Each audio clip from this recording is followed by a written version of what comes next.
সুধী দর্শক মণ্ডলী, আসসালামু আলাইকুম। রিনাস ফ্যামিলি কিচেন থেকে আপনাদের সবাইকে জানাই সুস্বাগতম। দর্শক বন্ধুরা, আমি আজকে আরও একটি রেসিপি নিয়ে হাজির হয়ে গেলাম।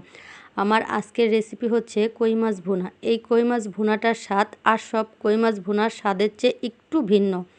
কেন ভিন্ন সেটাও আপনাদের আমি বিস্তারিত বলে দেব।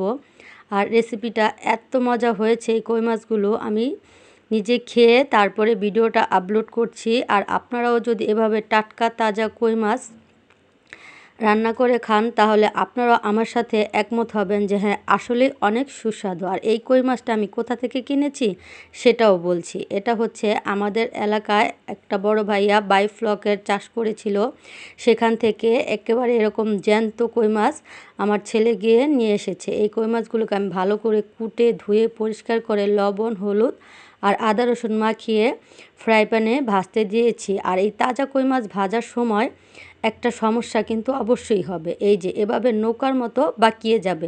তখন কি করবেন, এভাবে আবার সাথে সাথে উল্টে দিবেন, তাহলেই দেখবেন যে আবার সোজা হয়ে গেছে। এই টিপসটা অনেকেই জানেন, আবার অনেকেই জানেন না। যারা না জানেন তাদের জন্যই বলে দেওয়া। এই তো দেখছেন কেমন নৌকার মতো হয়ে গেছে, একটু পর দেখবেন যে একেবারে সোজা হয়ে গেছে। এরকম যখন দেখবেন যে বাঁকা হয়ে যাচ্ছে তখনই উল্টে দিবেন, তাহলেই ঠিক হয়ে যাবে। এই তো এখন দেখতে পাচ্ছেন যে সবগুলো কই মাছ আবার সোজা হয়ে গেছে। এই কই মাছগুলো এভাবে আমি সুন্দর করে দুপাশ ব্রাউনিশ কালার করে ভেজে নিয়েছি। তারপরে এটাকে আমি ভুনো করব। আর দেখতেই পাচ্ছেন যে এখন একটা কই মাছও কিন্তু আর বাঁকা নেই, বা কই মাছগুলো সুন্দর করে ভাজা হয়ে গেছে। এখন আমি সবগুলো তুলে নেব। তুলে নিয়ে সেই পাত্রেই আমি পেঁয়াজ কুচি দিয়ে দিয়েছি আর পরিমাণ মতো তেল দিয়ে একটু বাদামি কালার করে ভেজে এখন দিয়ে দিচ্ছি মশলা। এই তো হলুদের গুঁড়া দিয়ে দিলাম হাফ চা চামচ, ধনিয়ার গুঁড়া হাফ চা চামচ আর মরিচের গুঁড়া হাফ চা চামচ। মশলাটা আমি আমার স্বাদ অনুযায়ী নিলাম, আপনারা আপনাদের স্বাদ অনুযায়ী নেবেন। এখন সবগুলো মশলাকে আমি সুন্দরভাবে কষিয়ে নিচ্ছি। মশলাটা সুন্দর করে কষানো হলে রান্নাটাও অনেক মজার হয়।